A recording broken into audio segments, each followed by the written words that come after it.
नमस्कार दोस्तों, स्वागत है आपका हमारे चैनल पर। गौतम बुद्ध ने बताया है कि हम अपने अकेलेपन को ताकत में कैसे बदल सकते हैं। तो चलिए शुरू करते हैं। पुराने समय की बात है। एक समुद्र किनारे एक गुरु अपना आश्रम बनाकर रहते थे। हजारों शिष्यों उनसे ज्ञान ग्रहण करने के लिए दूर दूर से उनके पास आते थे। गुरु का ज्ञान देने का तरीका थोड़ा सा अलग था। शुरुआत में वे अपने शिष्यों को उपदेश के माध्यम से ज्ञान देते थे। उसके बाद वे अपने शिष्यों को उस ज्ञान का अनुसरण करने के लिए कहते थे ताकि वो ज्ञान उनके व्यवहारिक जीवन में उतर सके। एक बार उस आश्रम में एक सम्राट अपने बेटे को लेकर आया। उस सम्राट ने गुरु से प्रार्थना की कि आप मेरे बेटे को अपने आश्रम में रख लें और अपने तरीके से उसे ज्ञान दें। आश्रम में बिल्कुल भी ऐसा नहीं लगना चाहिए कि वह किसी सम्राट का बेटा है। उसको बिल्कुल साधारण शिष्यों की तरह ही ज्ञान देने की कृपा करें।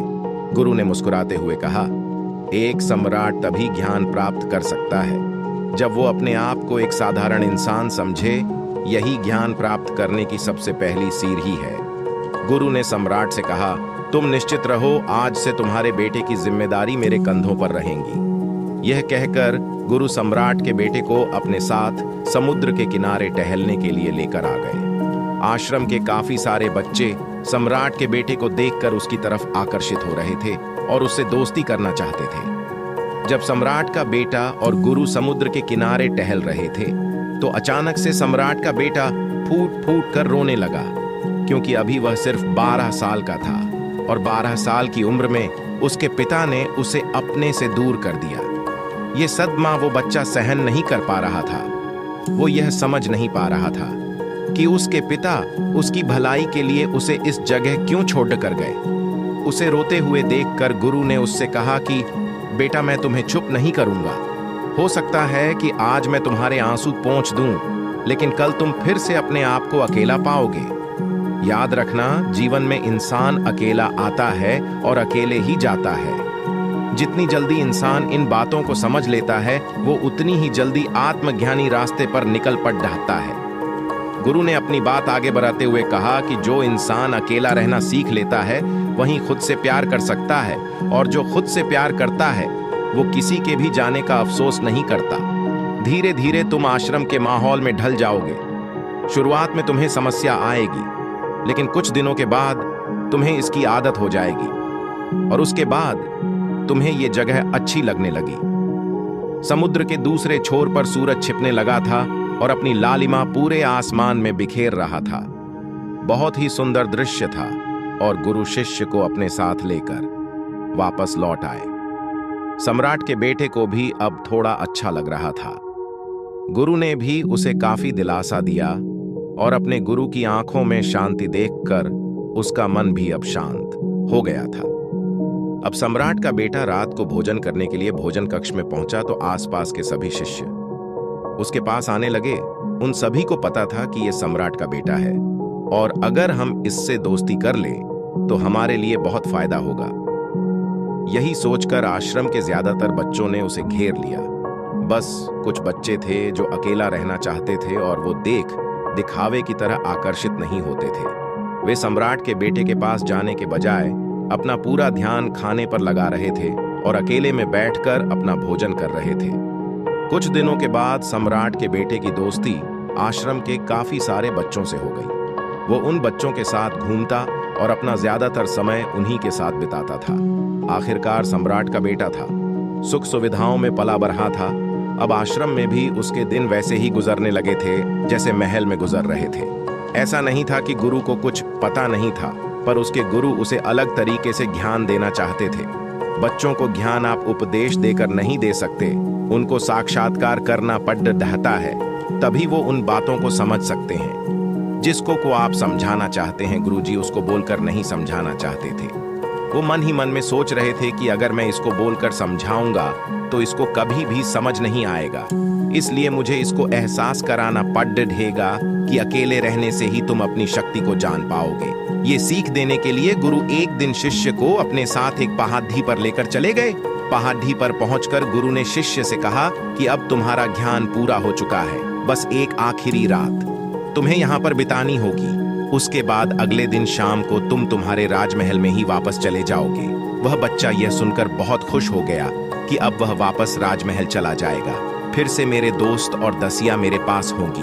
उसने गुरु से पूछा कि गुरु जी, मुझे आज रात आप यहाँ पहाड़ी पर क्यों छोड़ रहे हैं? आखिर मुझे कौन सा आखिरी ज्ञान प्राप्त करना है? गुरु ने मुस्कुराते हुए कहा कि यहाँ पर चट्टान के पीछे तुम्हें छिपकर बैठना होगा। यहाँ पर रोज रात को एक बाज आता है, तुम्हें उस बाज को देखना होगा और बड़ी ही गौर से उस पर ध्यान देना होगा, उसकी हर एक गतिविधियों को जानना होगा।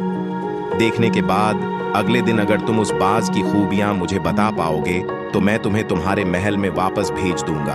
और हाँ, सुबह आने से पहले एक बात पर और ध्यान देना है। एक चरवाहा यहाँ पर अपनी भेड़ों को चराने आता है। तुम्हें उन भेड़ों की गतिविधि और बाज की गतिविधियों पर पूरा ध्यान देना है। अगर तुम यह काम कर पाए तो मैं तुम्हें तुम्हारे पिता के पास वापस भिजवा दूंगा। ये बात सुनकर शिष्य उस पहाड़ डाच के पीछे छुप गया का इंतजार करने लगा। काफी वक्त बीत जाने के बाद वहां पर बाज अपने बच्चों के साथ पहुंचा।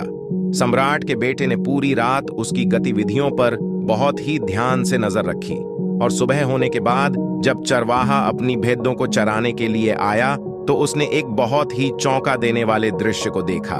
उसने देखा कि बाज एक भेड़ को अपने पंजे में दबाकर आसमान में उड़ गया।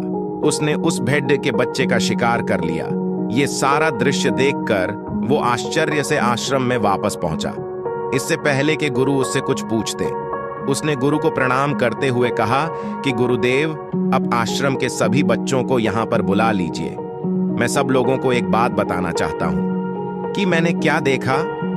जब आश्रम के सभी बच्चे वहां पर पहुंच गए तो सम्राट के बेटे ने कहा, मैंने जीवन में बहुत से पक्षियों को देखा है, मगर बाज उन सभी पक्षियों में से सबसे अद्भुत है, सबसे अलग होता है। उदाहरण के लिए एक तोता हम सभी ने देखा होगा। तोता बोलता तो बहुत है लेकिन कभी ऊंचा नहीं उड़ पाता। लेकिन एक बाज जो कि हर समय शांत रहता है लेकिन उसमें आकाश को छूने की ताकत है। एक बार जब बाज अपने शिकार को निश्चित कर लेता है तो उसी शिकार पर अपनी नजरें गड्ढाए रखता है। फिर चाहे वह कितनी भी ऊंचाई पर क्यों ना उड़ रहा हो, कितना ही बड़ा तूफान क्यों ना आ जाए, लेकिन उसकी नजर हमेशा अपने लक्ष्य पर ही होती है। और यह बात मैंने आज सुबह ही समझी है। बाज ने हर भेड़ को शिकार नहीं बनाया, बल्कि उसने भेड़ों के झुंड में से उसने सिर्फ एक भेड़ को अपना शिकार बनाया। उस तरह हमें भी अपना ध्यान अपने लक्ष्य पर लगाना चाहिए। भले ही हमारे सामने चाहे कितनी भी भेड़ क्यों ना हो, हमें अपने लक्ष्य को साफ तौर पर निश्चित करना चाहिए और जमकर उस पर काम करना चाहिए। हमें 20 अलग अलग लक्ष्यों पर ध्यान देकर अपनी ताकत को बर्बाद होने से बचाना है। हमें किसी एक लक्ष्य को निश्चित कर उस पर अपना पूरा ध्यान लगाना चाहिए। और तीसरी बात जो मैंने सीखी है और हम सबको भी वो बात सीखनी चाहिए कि बाज कभी भी दूसरे पक्षियों के साथ नहीं उड़ता, वह हमेशा आकाश में अकेला उड़ता है। इससे हम यह सीख सकते हैं कि हमें कभी भी छोटी सोच वाले लोगों के साथ नहीं जुड़ना चाहिए। आखिरकार हम भी वही बन जाते हैं जिसके साथ हम रहते हैं। इसलिए या तो बड़ी सोच वालों के साथ रहो या आप अकेले रहो, क्योंकि जब हम अकेले रहते हैं तभी हम खुद की ताकत को जान पाते हैं और खुद की कमजोरियों को समझकर उन पर काम कर पाते हैं। हम अपनी ताकत को जानकर उसका सही इस्तेमाल कर सकते हैं, लेकिन वह तभी संभव होगा जब हम अकेले रहना सीखेंगे। चौथी सीख जो हमें सीखनी चाहिए, एक बाज हमेशा अपनी सीमाओं से ऊपर उड़ता है। जब तूफान आता है तो हर एक पक्षी अपने घोंसले की तरफ भागने लगता है, खुद को छुपाने की जगह ढूंढता रहता है, लेकिन बाज ऐसा नहीं करता। वह खुद की सीमाओं को तोड़ देकर आसमान की खतरनाक ऊंचाइयों पर उड़ता है और खुद को मजबूत बनाता है। उसकी ये बातें सुनकर गुरु ने अपनी बात खत्म करते हुए कहा कि मैं आज रात इस सम्राट के बेटे को इसके राजमहल में वापस भेजने जा रहा हूँ, क्योंकि इसका ज्ञान यहाँ पर पूरा हो चुका है।